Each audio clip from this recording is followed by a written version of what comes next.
Well, good evening. This is Barry Odell and Zack Flynn with Church of Christ at Mammoth Spring Facebook page. It's the Zack and Barry Show, and we are in Ephesians chapter 5 tonight. And see folks joining on. Good to see you. Gail and Janie are the first ones to comment. Good to see you guys. Zack, what's happening? The first day of school and all that entails. So yeah, it's been a busy few days, and we started Wednesday, and it felt like 5 days, and then I realized tomorrow's just Friday. So I could imagine. It's been something. So, and what do you age group and subject? Fourth grade, math, science, and social studies. Math, science, and social studies. That's quite a spectrum there. Fourth grade has been a fun group. Yeah, I'm sure it'll get more fun. Yeah, I've had one of them try to tell me that sausage came from a chicken. And I had another one that told me that when they met me at open house, they thought I was going to be mean, and they were nervous. And then they told me today that I actually was pretty nice. So, well, that's good. So whatever. Is that the kid with the sausage or no? The different chicken? one. Oh, No, okay, different one. They all got something weird going on. So that was, I guess that was a good compliment. I was nicer than I appeared. That's what you want to hear. I guess. Of course, it'll change. Rick, PJ, Green, good to see you guys tonight. And others who are joining on. If you got any questions or comments while we're going through the study tonight, feel free to add a comment. Add it to the comment section. We are recording the audio. That'll be uploaded to the Podbean channel, podbean.com, and it's Mammoth Spring Church of Christ. And then, of course, once the live stream's over, the video will be uploaded to our YouTube channel, which is also Mammoth Spring Church of Christ. So tonight is going to be, we don't know how long, our last video. Zach, like I said, today was his first day of school. He's got some other training that he has to go through for his work, so we are taking a hiatus for a while. For how long, I don't know. Hey, Deborah, good to see you. I have been working on something in my mind. I've not put anything to paper yet, but I'm wanting to get back to what I do daily, but like short videos. Yeah, I'm super excited about this. 2 to 3 minutes from the book of Proverbs. Yeah, this is something that you can go get plenty of 45-minute material, but yeah, I like the idea of just getting to start the day with a 5-minute thought. I'm excited for you to do it if you do it. Well, it was something. There was a class. Hey, Cherie, good to see you. It was a class that I sat in on in polishing the pulpit, talking about live streaming and stuff like that, and the effectiveness of shorter content, shorter videos. Most people in the day are not going to sit down and watch a 30, 45-minute video. Yeah, I'm just as guilty if it's like, 20 minutes. I don't have 20 minutes, but if I clicked on it like, here's Barry for 5 minutes, it'd be able, I would have time. Hey, okay, Lyle. I can make time for that, Lyle, good to see you. Yes. So I'm excited. And I've actually got a friend, which I'm going to send him a message on Facebook, because I've actually been baking this for a while. Mm. Well, I've got a friend who preaches in Tuscaloosa, and he's doing, I guess you'd call them reels from the Proverbs. Mm-hmm. So he's a friend of mine. I've known him for many years. His name's Scott McCown, preaches at the Central Church of Christ. So I need to call him and say, hey, this isn't copycat business here. I've had it on the back burner for a long time, and I saw one of his the other day. I was like, man, that's what I'm doing. Maybe I'll block him so he can't see it. There you go. All right, so our plan for tonight is, since we don't know for how long we'll be taking a break, we're going to try to wrap up Ephesians. So we're not going to tarry. We're going to move on through the text because we've got starting in Ephesians 5:15 tonight, and then there are 24 verses in chapter 6. Yeah. There's a lot in chapter 6. Yeah. If you'll remember, when we started Ephesians, we said we were going to take it pretty quick. Yeah, I know. And I really don't know. I think this might be the 10th video. It may be. I think it really is. Maybe it's at least 9. I think it might be 10. And there could, I have honestly, to look back at my stuff. There could be a lot more. Oh, I mean, there's so much content. We could break this up into 2 or 3 at least. So we could technically say we have taken we've taken a rather quick trip through Ephesians. Deborah says you could make several in a series and have them post every day at a certain time. Yeah, you can. I'm not very good at this stuff. I know how to do this, but I know you can schedule posts. Yeah, that'd be cool too. So I guess you pre-record them and then. No, you're the tech guy. I'm not you're that the much. Tech guy. Maybe Deborah will help me out here. Yeah, I just know how to speak into a microphone. She said, we don't mind. Us diehards are going to be here. Well, I appreciate that, Deborah. So we'll see what comes of that. I'm going to do it. I just don't know when. I may have a start date and advertise it, build it up a little bit. But whatever the case may be, we'll see how that goes. All right, so we're in Ephesians 5, and this, again, chapter 4 starts off the practical section of Ephesians. And very practical stuff here because the chapter starts out with be imitators of God. Yep. Mimic God. Walk as children of light because that's what you are, Ephesians 5 and verse 8. So it's just continuing that theme here beginning in verse 15. And so why don't you read 15 through 17 for us, please?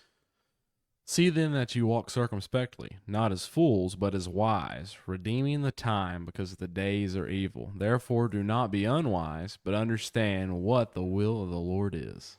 All right, 3 short verses, but a lot there. Yeah. And what did you have? I know you had some thoughts on 15 and 16. Yeah, the redeeming the time, that phrase is used twice. It's used here in Ephesians, and then in the sister letter, it's Colossians 4 and verse 5. It actually... I'll get there real quick. Are you already there? I'm already there. Read that one. Okay. Colossians 4:5. Walk in wisdom toward those who are outside, redeeming the time. Yeah, so the phrase it's really interesting. Only 2 times it's used. For the book of Ephesians, it's redeeming the time for the days are evil. In Colossians, we can talk about the redeeming the time for the days are evil first. We were kind of talking about this before. Yeah. I don't think the days are evil. For me, that phrase means that you have today, so what you can do today, don't put off tomorrow, because you don't know what tomorrow may bring. That's a song we sing, isn't it? Well, I was thinking yes, but then I was thinking Proverbs 27:1. Boast not thyself of tomorrow, for you do not know what a day may bring forth. So I think that, to me, is maybe what that, because the days are evil. And then the one in Colossians is, walk toward those who are outside is the new king. Those who are without is the king. That's just redeeming your time on earth, teaching those who are without the gospel is that phrase. Yeah. So those are 2 good phrases. Yeah.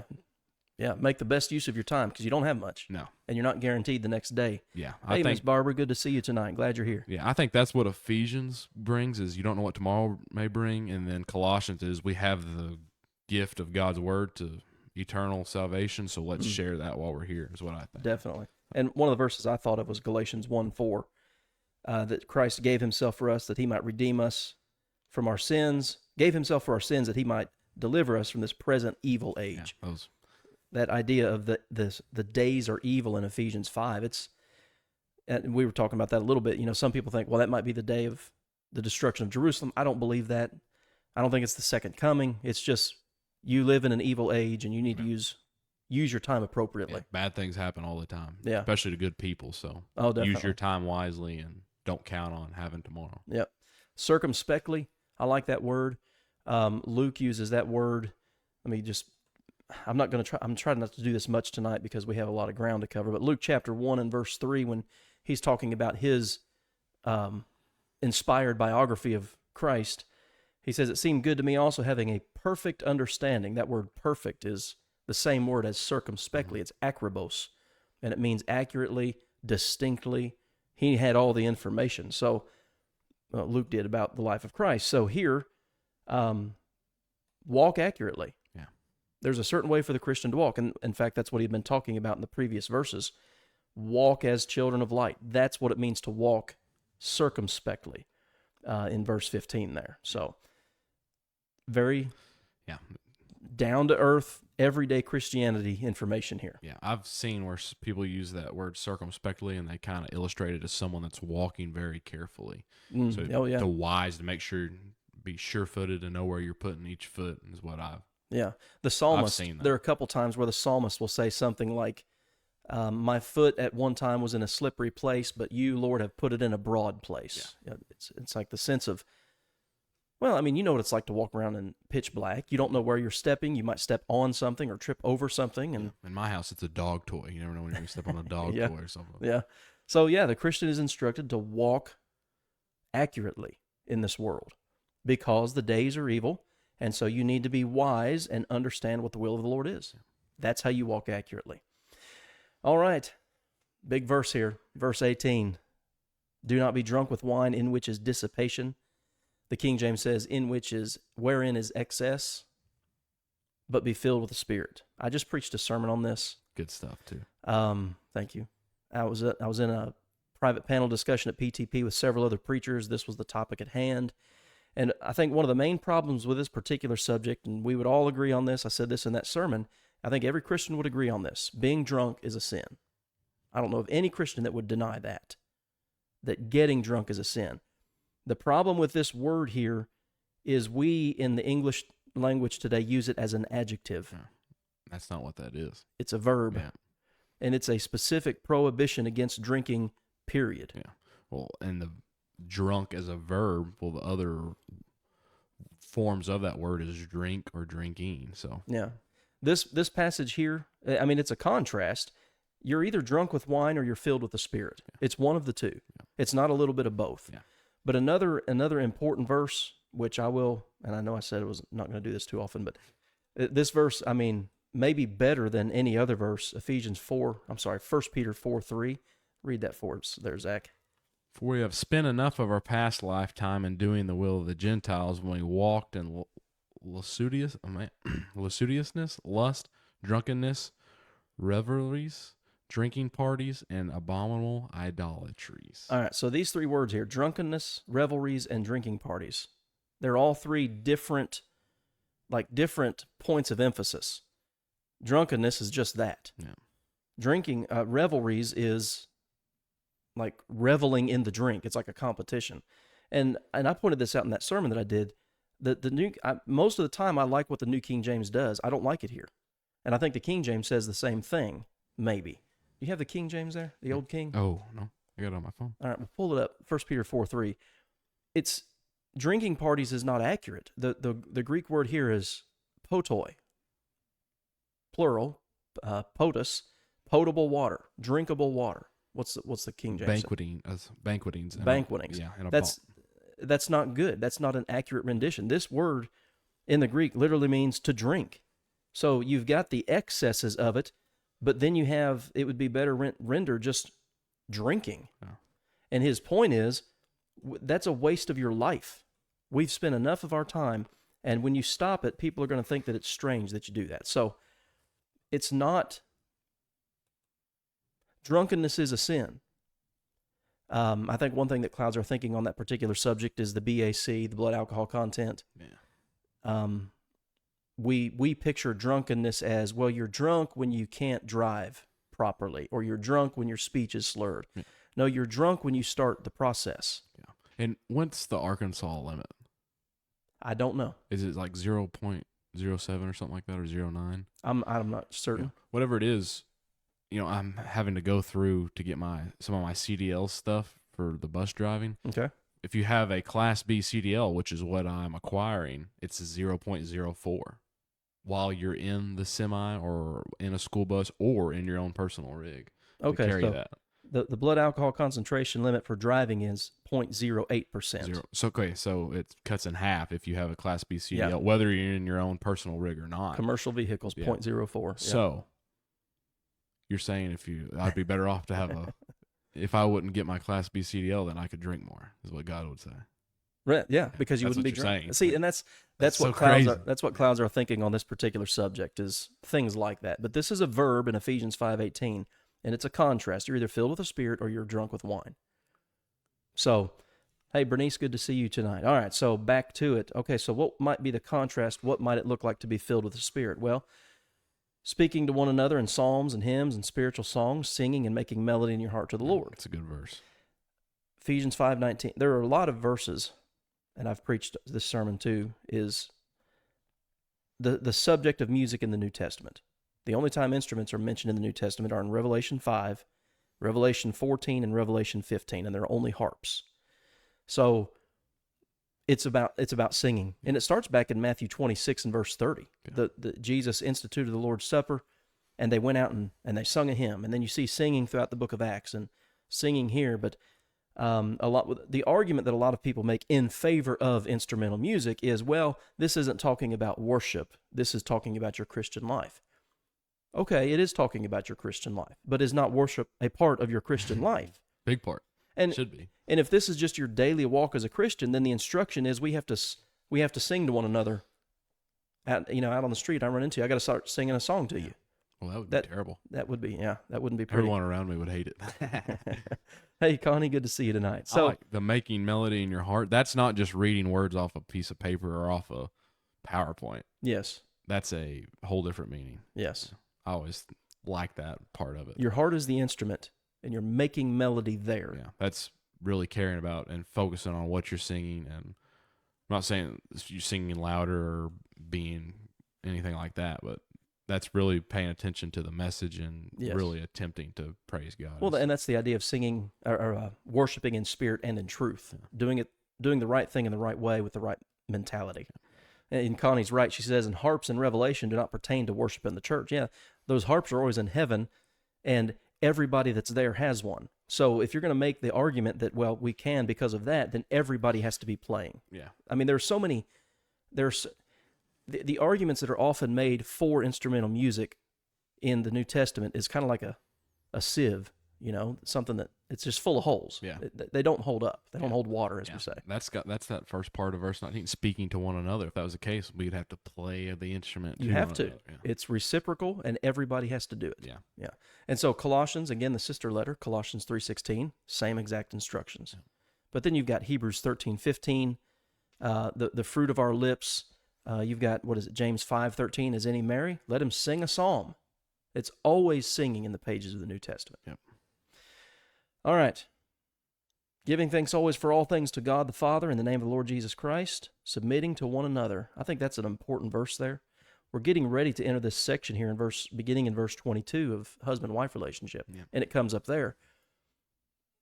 But we all need to be willing to submit to one another. So a verse that I think of when I think of that, what does that mean? How would I apply that principle in my life? Is James chapter 3 and verse 18. No, verse 17. The wisdom that comes from above, he says, is pure, first pure, then peaceable, gentle, right here, willing to yield. I don't have to have my way all the time. I'm not always right. And even if I am, we might be disagreeing on something that is not, let's say, sinful, however you might want to say it or frame it. I can give way to you. If you have a different opinion about something or a matter of conscience, like Romans 14, I need to be willing to yield to that. It's the wisdom that's from above does not always, it's kind of like love in 1 Corinthians 13. It doesn't always seek its own. Yeah. And a lot of people, well, I would say at times we all struggle with that. Oh, yeah. A lot of times we all want I want my way because my way is the right way. But Christians are willing to yield, submit to one another in the fear of God. Any thoughts on that section? Not yet. Okay. All right. Okay, now you can see right here, this Bible app, Olive Tree, is what I'm using on the computer here. Colossians 3 is a condensed Ephesians, or Colossians is a condensed Ephesians. So Ephesians 5:22 through the end of the chapter is condensed into 2 verses in Colossians, and I think we may look at that because I like the way it says it. So read the first bullet point there and the 3 points that I've got under it, talking about the husband-wife relationship. Okay. Husband and wife, Christ in the church. The husband to the wife is to lead. That's in 5:23. Yeah. Go ahead and read all 3 of them. Okay. Let's just move through They're it. to lead, to love, and to be joined. Okay. Modern feminism, the egalitarian movement, even within churches of Christ, wants full equality of opportunity. There's nothing wrong with that, but they want equality of outcome. There's no difference between men and women. Men can, in fact, become women. Women can become. We should all, there is so much misinformation. I guess that's a kind way to say it. Craziness that might be a more accurate way to say it, but I'm trying to be nice. It's Christianity and the relationship between the husband and the wife is often presented by the world as oppressive. The husband, the male, is always the oppressor, and the female, the woman, is always the oppressed, the victim. You hear things like, "Oh, Christians just want to take us back to the 50s." Well, what does that mean? So when you look at what's required, though, the husband is to lead, to love, and be joined. It's a sacrificial love, even as Christ gave himself loved her and gave himself for her. Yeah, that's a lot of love. Enough to give not only just to give your own life up, but an innocent life as Christ was. Someone that was falsely accused, to be able to give yourself up, even though you're being falsely accused. It's a lot of love. Well, and that's one simple phrase from that whole section, but that one simple phrase could cover a whole lot of ground. It's kind of like an umbrella statement. Yeah. Covers a lot of ground, even though it's just that small phrase there. What verse is that? Verse 25. Yeah. Husbands, love your wives just as Christ also loved the church and gave himself for her. That's sacrificial. And why did he do that? Read verses 26 and 27. That he might sanctify and cleanse her with the washing of water by the word, that he might present her to himself a glorious church, not having spot or wrinkle or any such thing, but that she should be holy and without blemish. Now we know what he's ultimately talking about, and I'll just go ahead and scroll down to this. He's using the husband-wife relationship. He's not talking about marriage. He's using that as an illustration, and he tells us that. It's a great mystery, but I speak concerning Christ and the church. Even though that's the case, that I'm just using an illustration, husbands and wives, you do need to do this. Yeah. But it's for illustrative purposes. But notice that there, what you just read in verse 26, that he might sanctify her. 1 Corinthians 7 talks about the husband-wife relationship, and particularly a believing spouse married to a non-believer. And you don't leave, the believer is not to leave the unbeliever just because they're an unbeliever. He says, that person is sanctified for you. They are set apart specially for you. That is your spouse. And you don't leave them just because they're not Christian. In fact, you try to, 1 Peter 3 says, you live in such a way whereas you might lead them to Christ. Yeah. I think where the problem with these are, we have the wives submitting to the husbands and the husbands taking charge. The problem is, and I always like to point this out when I go through this, it takes both parties to make this work. You can't have a wife that just submits to her husband, or you can't have a husband that just takes lead. You got to have both parties working together to make this work out. Mm-hmm. There's not a individual. The husband can't just do it and the wife's not bought in. These are conditional statements. Well, and that would be force. Yeah.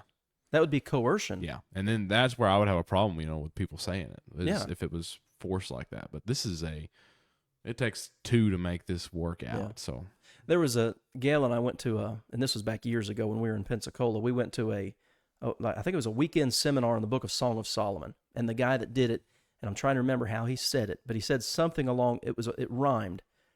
He said, a woman, I can't even remember, something about a woman who is willing to submit to the Lord's lead will have no problem submitting to her husband's lead, something like that.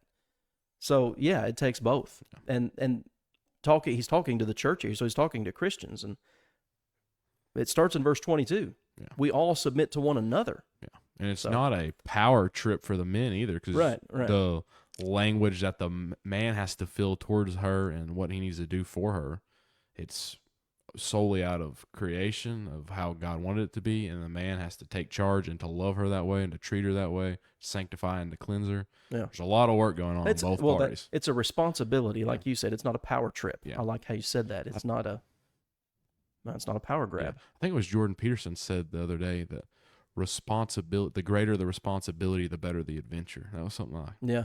You can think the more responsibility you have to have, the more adventure you'll get, or the better your rewards will be out of what you're doing. One of his big sayings is something along the lines of, the more responsibility you're willing to take on and the more truth you're willing to live by is the more exciting your life will be. Yeah, and I think that's what this is to me. The more responsibility it's responsibility for both parties too. It's not just on the husbands to. Yeah. While they are in the lead, there's a lot that the wives have to do to make it all work out too. Sure. It's a great responsibility. And it's not this is not a discussion. This topic is not a discussion of superiority versus insuperiority or anything like that.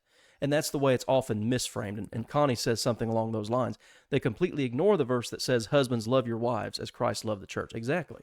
Because, well, the way you make it appear, the way you make Christianity and the husband-wife relationship appear a negative thing is you misrepresent one side. Yeah. It's a power grab, it's force, it's coercion, and that's not an accurate representation. It's leadership, it's love, it's you join your, and I've emphasized this before, Genesis 2 says this, and Matthew 19 says this, a man shall leave his father and mother. Marriage is not for children. A man shall leave his father and mother and be joined to his wife. Yeah. Both have responsibility. All right, so lead, love, be joined. What do we say about the wife here? The wife is to be subject and reverence. Okay. Verse 24.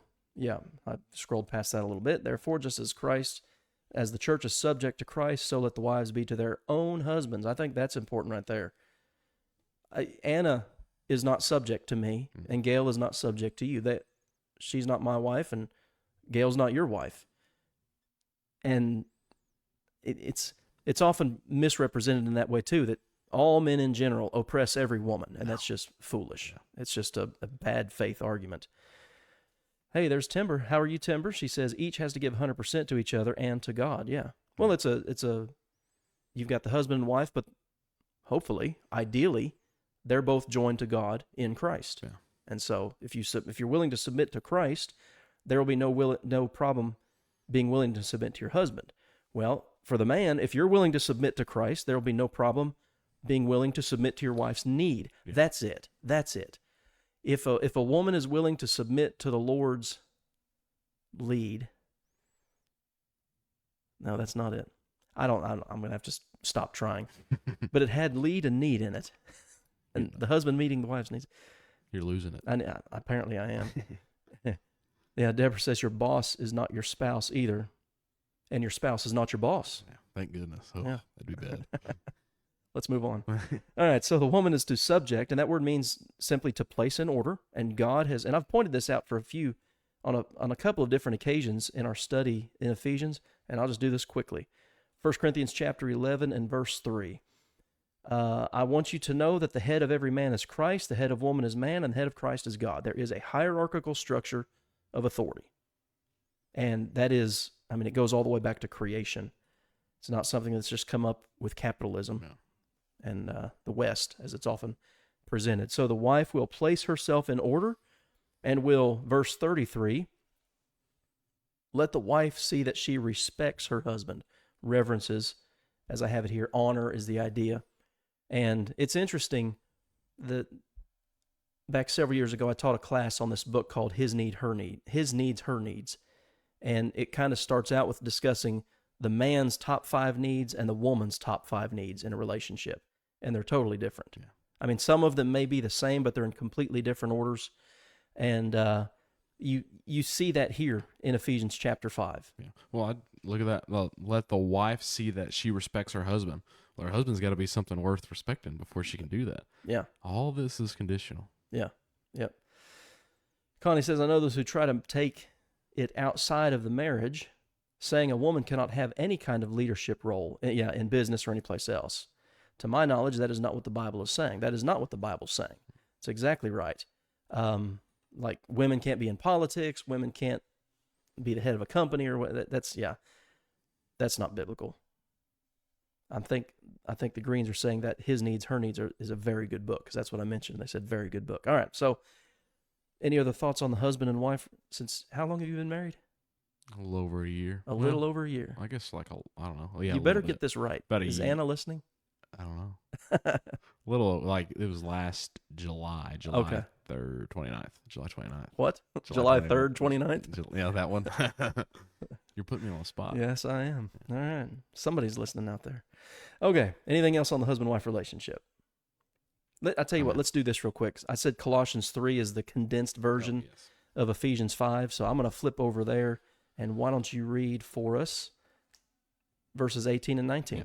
Wives, submit to your own husbands as is fitting in the Lord. Husbands, love your wives and be not bitter toward them. Okay. Again, own husbands. And then it says, as is fitting in the Lord, there's an appropriate way for this to happen. And so that means there's an inappropriate way too. But then also, I like this phrase here, do not be bitter toward them. That word literally means harsh. Women are different than men. You and I can talk to one. You know what it's like. Oh, yeah. We rag on each other. Going fishing, guys, that's what we do. Yeah. We rag on each other, and you can't. I'd say there's a limit to doing that with women, to your wife. Oh, yeah. And I probably need to pay better attention to that. I can do it sometimes. I've done it before. I would say if men are honest, most of them have. Yeah. But there's a limit. Yeah. And it's not really fair, but my wife can, make jokes about me, but then you make a joke about her, and it's like, oh. That's not funny anymore, is it? But it's funny when she does it to me, so. Well. That's not really fair. That street goes two ways. But anyway. You'll learn. It's only been a year. You'll learn. All right. Anything else on husbands, wives? I don't. Okay. Okay. Yeah. Connie says newlyweds. That is true. Gail and I will have our 23rd this November, November 21st. You guys have been married longer than I've been alive. Shut up. All right. All right. Ephesians chapter 6. See, I always used to be the young guy, and I'm not there anymore. You said it, not me. Yeah. Okay. Still familial responsibilities here. First 4 verses. Children, obey your parents in the Lord. He quotes the Old Testament. Honor your father and mother. You know, there are principles that are eternal principles. Honor your father and mother was true before the law came to Mount Sinai, and it'll be true until the Lord comes back. Yeah. So he quotes from, what verse is that there? Exodus 20. Yeah, Exodus 20 and verse 12. So it's the first commandment with promise, and it's that it may be well with you and you may live long on the earth. I mentioned that, was it last night in our... I think so. That one of the possibilities under the law of Moses was if you have a rebellious and gluttonous son, you take him out to the gate, they convict him, they can stone him. Yeah. So that's the promise. You'll live longer. Connie says 58 for her. Wow, 58 years. Okay, and you fathers, do not provoke your children to wrath, but bring them up in the nurture or the training and admonition of the Lord. That responsibility is, I will use the word primarily, on the shoulders of the husband. It's not solely, because women play an extremely significant part in the life of their children. You know, watching Gail deal with Sarah and Garrett for 20 years, she's done so many things, that said so many things in a way that, you know, a man can't really say. Yeah. And so, and having a girl, you know, there are things that a father cannot do for a daughter, and vice versa. Things that a mother cannot do for a son. You know, and one thing that I think of is like, and Jordan Peterson talks about this, risk taking, you know, roughhousing. Typically mothers don't roughhouse much with their children. They'll play with them and stuff. It's the men we'll go in the backyard. Well, when Garrett and Sarah were little, we had rollerblades and we'd play street hockey, you know, and they still talk about, yeah, you used to body check me into the yard. I would rough them up, you know, lay them out, lay him out, you know. He was getting a little too good. He thought I'd put him down, you know. So there are differences in the way dads and moms handle their kids, so the spiritual upbringing is primarily on the father. What tone does the father set in the home?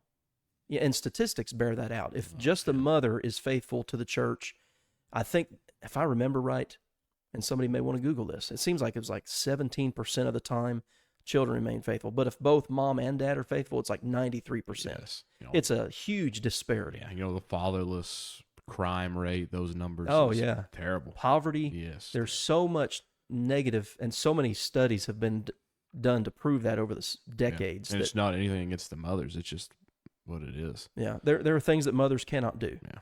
But the opposite is true too. There are things that yes. God's design for the home is a mom and a dad. Yeah, single dads don't work out just real great either.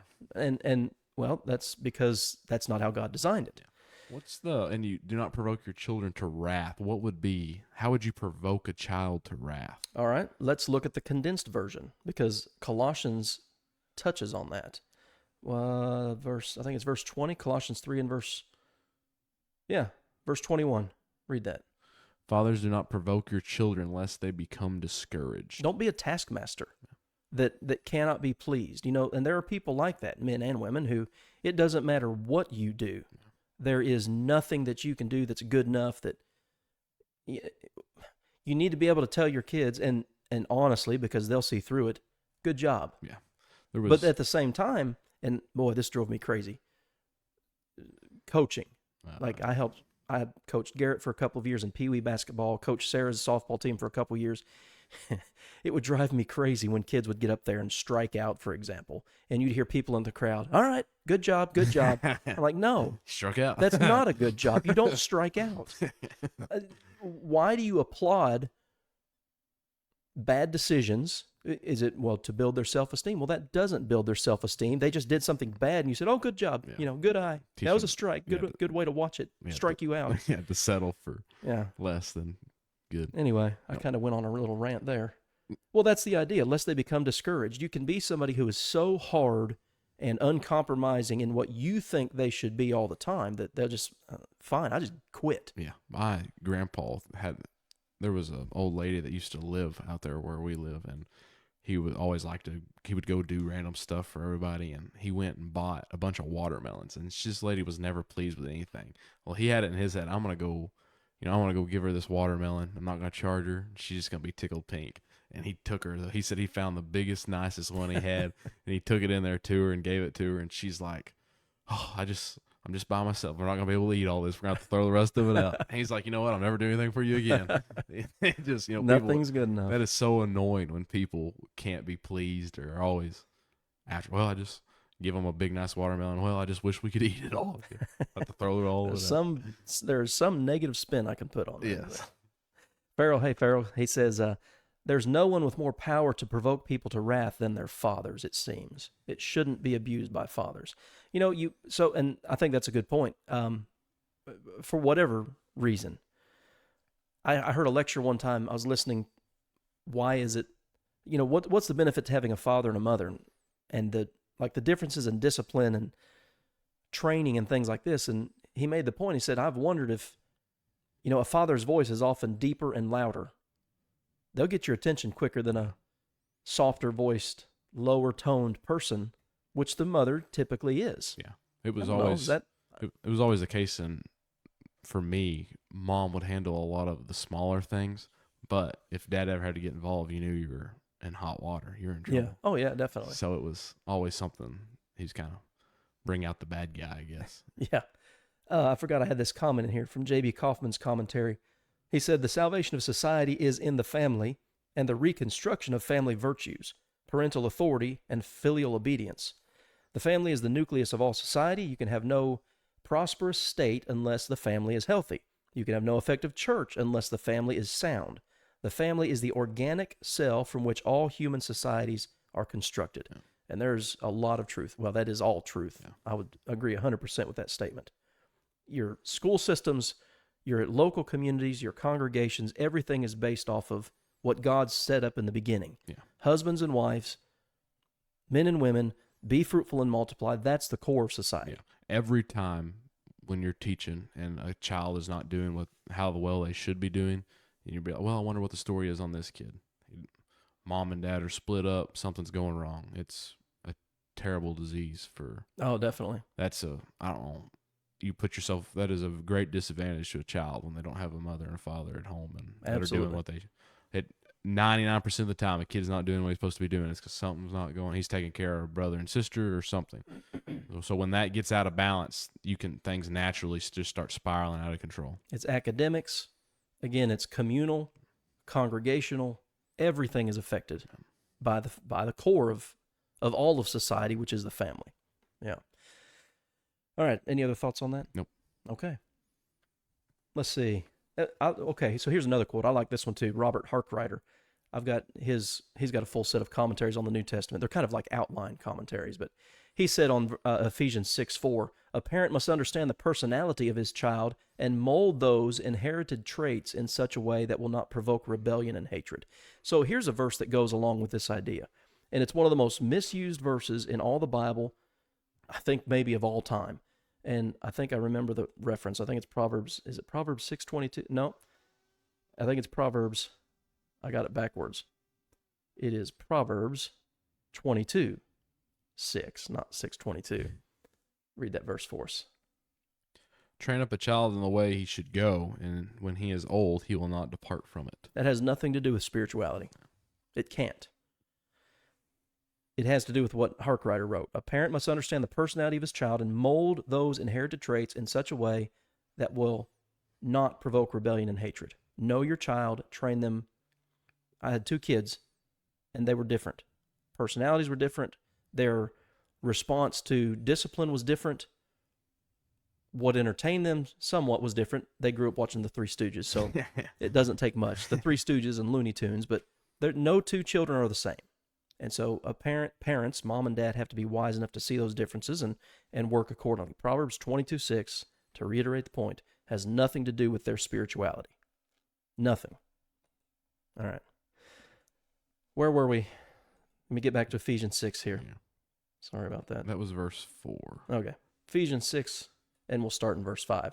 Okay, bondservants and masters down through verse 9. We could look at that in the context of first century slavery.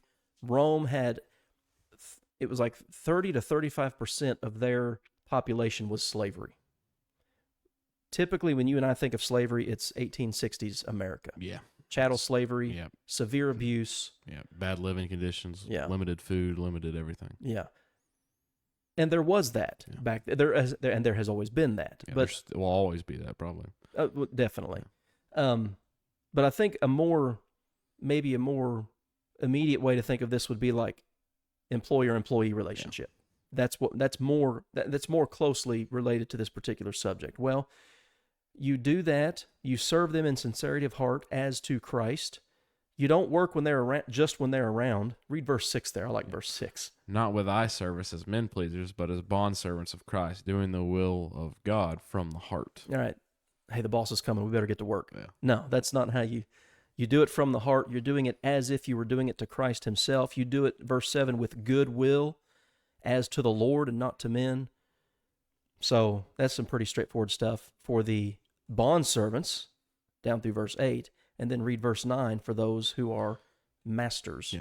And you, masters, do the same things to them, giving up threatening, knowing that your own master also is in heaven, and there is no partiality with him. All right. If there's no partiality with him, there can't be with you. Treat everybody right. Yeah. James talks about that in James chapter 4. You know, people were holding back the wages of those who had done work for them. They were defrauding their brothers. That stuff was going on among Christians. You don't do that. You treat one another properly.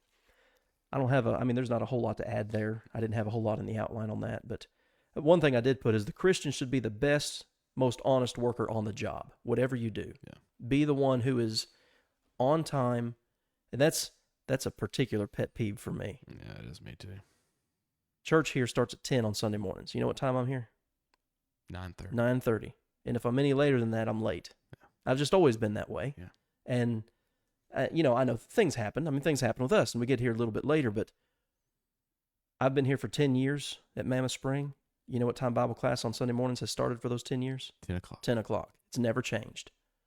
So we all know that. and 6 p.m. on Sunday nights and 7 p.m. on Wednesday, we all know that. Yeah. And this congregation has been working and involved a lot longer than I've been here. It's not ever changed as far as I know. Surely we can put forth better effort. That means something. Yeah. All right, so anyway, like I said, that's kind of a pet peeve of mine. Be on time to your job, be on time to worship, etc. Yeah, Connie says, I like the saying, if you're not early, you're late.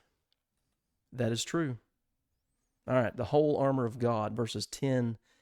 We stop oftentimes with the whole armor of God in verse 17, but it really goes through verse 18 and 19. Yeah. So read for us there, verses 10, 11, and 12. Okay. Finally, my brethren, be strong in the Lord and in the power of his might. Put on the whole armor of God, that you may be able to stand against the wiles of the devil.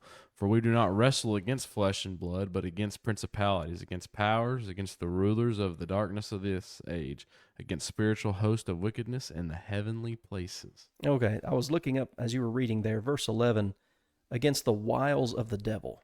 And growing up when I did and watching what I watched, Wile E. Coyote. Mm-hmm. Did you ever watch Wile E. Coyote and the Roadrunner? Yeah. Okay. The wiles, this is such an interesting word. Methodeia. What do you hear there? Methods? Methods. Yeah, methodeia. The wiles of the devil, his cunning arts, his deceit, his craft, his methods. You know how he operates. And so, knowing how the devil himself operates, well, we need to be able to stand against his methods. Yeah, he only runs 3 plays. That's why I've always heard it. Yeah. All right. So the conflict we're involved in is not physical, flesh and blood. It's against spiritual wickedness in high places.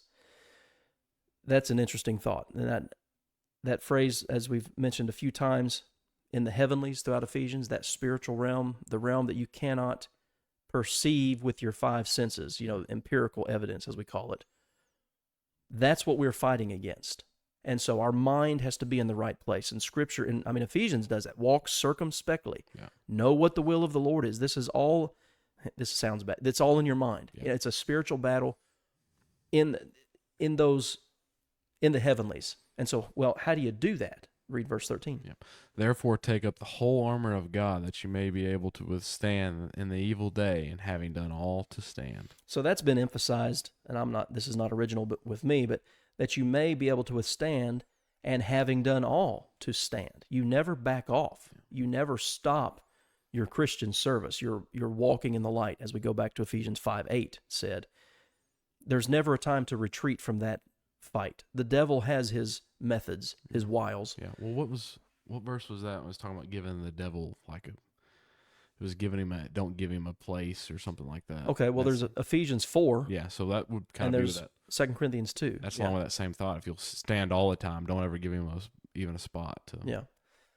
Ephesians 4, around verse 30 or so. Yeah. And what 2 Corinthians 2 says is, don't give Satan a foothold, lest he should take advantage of us. So, yeah, it's somewhere towards the end of chapter 4. Find it. I believe you, though. You believe me, even though I can't find it or prove it. Let's see here. Oh, yeah, verse 28. Oh, yeah, 27. 27. Nor give place to the devil. Yeah. We both found it. Yeah. Took both of us. All right. Connie says, I know folks who say that this means that angels and demons are fighting in a realm we cannot see. Don't know if I agree with that. Your thoughts? My thoughts. Read Daniel chapters 8 through 12. Daniel's pretty explicit about that. But I also understand that was in the workings of the fullness of time and the bringing in of Christ and the kingdom. Here's one thing I know, and I get this from Revelation chapter 20. We are in the 1,000-year reign right now. Christians are reigning with Christ right now, and the devil is bound. I know that. He's got limited power. He's got limited capability. The devil can't make you do anything, but he does have methods, and he does have messengers. We learn that from 2 Corinthians chapter 11, verses 13 to 15, that he has those who, let's say, are his agents. Temptation, but there is a spiritual battle that takes place, and I think I may have more questions about that than I have biblical answers. Yeah, seriously, that happens. Just like with the subject of angels. Yeah. So anyway, well, how do you do that? She said, okay, I will. Yeah, the end of Daniel is very interesting because it talks about the prince of Persia, and he was at war with the prince of Persia, and pretty interesting stuff. Okay, so here's the equipment: truth, righteousness, the gospel of peace, the shield of faith, the helmet of salvation, and the sword of the Spirit. Like I said, that's usually where we stop when we talk about the Christian armors there in verse 17. And take the sword of the Spirit, which is the word of God. That's the only offensive weapon in the battle. Everything else is for defense. Yeah. And one of the things, and I put this in our outline here, every one of those things, truth, righteousness, gospel, they're all connected to the word of God. You have to arm yourself with the proper equipment, which is the sword of the Spirit, which is the word of God. But the word of God also serves as defense, not just offense, because we are in a battle, and in battle you have to go on the offensive. But you also have to be able to defend against temptation. You got to contend and defend. Yeah, exactly right. All right. Here's the final piece of the Christian armor. Read verse 18 there for us. Praying always with a prayer and supplication in the Spirit, being watchful to this end with all perseverance and supplication for all the saints. It's prayer. Prayer is a part of the Christian armor. Yeah. It's your ability to communicate with the Creator. I liked your quote here. Yeah, go ahead. We cannot win the battle if we do not communicate with our commander. It's interesting. Yeah. And, well, one thing I think of, too, is he spent 1,600 years communicating with us. We've got a volume of books. We need to communicate with him, too. Yeah. And that's what prayer, that's the ability to pray. See that over here? We're in the red. So, I don't know if we're still live. Connect streaming software to go live, it says. We're having trouble. But I'm still recording, so we'll finish up here. The audio's still recording. So if you get cut off and you don't get to hear the last few minutes of this, now we're back up now. Check out the audio. Sorry about that. OBS went a little crazy for a second there. All right, so prayer, and he prays specifically for the ability to utter, to open his mouth, to reveal the gospel. Well, that'd be a good prayer for us to pray. Absolutely. I mean, he was literally a prisoner. Yeah. He was an ambassador in chains. Yeah, literally in chains. Yeah. But he wants to be able to speak boldly as he ought to speak. Yeah, Connie says we're freezing and unfreezing. Yeah, I think it's fixed now, but it did that for a few seconds. So you check out the Podbean channel. You can catch those couple of minutes if you want to. All right. Anything else on the Christian armor? I don't think so. It's a fight, man. And I think that may be one of the problems of freedom of religion. That's a good thing because, we're told in 1 Timothy 2 in verses 1-4, pray for peace among the leaders that we may lead a quiet and peaceable life in all godliness. Yeah. That's a good thing. It's beneficial, but at the same time, the way our current society is set up, there's not really any challenge. No. I mean, there's stuff on the bigger stage like politics and things like that, but like personally, have you ever been assaulted for being a Christian? No. What's the worst thing that's happened to you? For being a Christian? Yeah. Or for trying to maybe talk to somebody, invite somebody to church. I mean, yeah, nothing's ever bad. I will smack you in the mouth if you say that. Oh, yeah. I mean, okay. That's not a big deal. But that's never happened to me. Yeah, I've never been put in chains like Paul was. No. So, I mean, it's very small on the scale of things. And a lack of resistance does create weakness. Yeah, that's true lazy. physically and spiritually. Get very lazy. We know. I don't know. So maybe a little persecution would help. There's good in peace, and that's 1 Timothy 2, 1-4. But there is some, I don't know if I'd say good, but there's benefit to resistance too. Yeah. In our history, we have this idea of tough times make tough men. So every time when something really bad happens in history, we have a bunch of idle time when men get really lazy and not so tough anymore. They forget about what they had to go through to get to where they were then. But when times get tough again and men have to go fight and to get out of it. And then they remember those guys and maybe their sons and those daughters and things like that. They remember the tough times, so they're thankful of it, but enjoy it. So yeah. Well, it's said weak times make weak men make tough times make tough men. It's kind of like a cycle. Yeah. And I heard Joe Rogan talking one time about this kind of thing, and he said, I'd rather be a warrior in a garden than a gardener in a war. Yeah. That's pretty interesting thought. Something to think about. All right. Yeah. Connie says, been made fun of, but haven't been harmed. Yeah. It's probably true of most of us. Yeah. All right. The end of the book here, 21-24, his closing. He's sending Tychicus to Ephesus to help them. He reassures them of his faithfulness. He wants to know of their affairs. They want to know of his affairs. And he wants Tychicus to comfort their hearts about him and what he's been doing. How many other times is he mentioned? Tychicus? I don't know. I've always heard it as Tychus. Oh, yeah? Tychicus. I don't know. Yeah. Where's it? T-Y? Tychicus. Sounds good to me. All right, it works. Tychicus. Peace to the brethren and love with faith from God the Father and Lord Jesus Christ. Grace be with you all who love our Lord Jesus Christ in sincerity. Amen. I don't have a whole lot to add to that. No, pretty good. That's if Paul's name wasn't on this already, it is after that. It's very Paul-like to write it that way. Yeah. All right, guys. I know we kind of rushed through the last part of chapters 5 and then all of chapter 6 there, but we're on a time frame here. We got it done. So, like I said, this will be our last show together. We don't know how long. Zack has some stuff to take care of with his work, and we understand that. I'm going to get started on my stuff. I don't know when. I'm really excited. I'm thinking the 1st of September.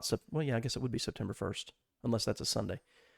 But starting doing those 2 to 3 minute videos from the Proverbs, topical, and I'll be working on that. So appreciate you being here tonight, Zack. Appreciate you. Oh, Deborah, we tend to think that if someone made fun of us for being a Christian, we've been persecuted.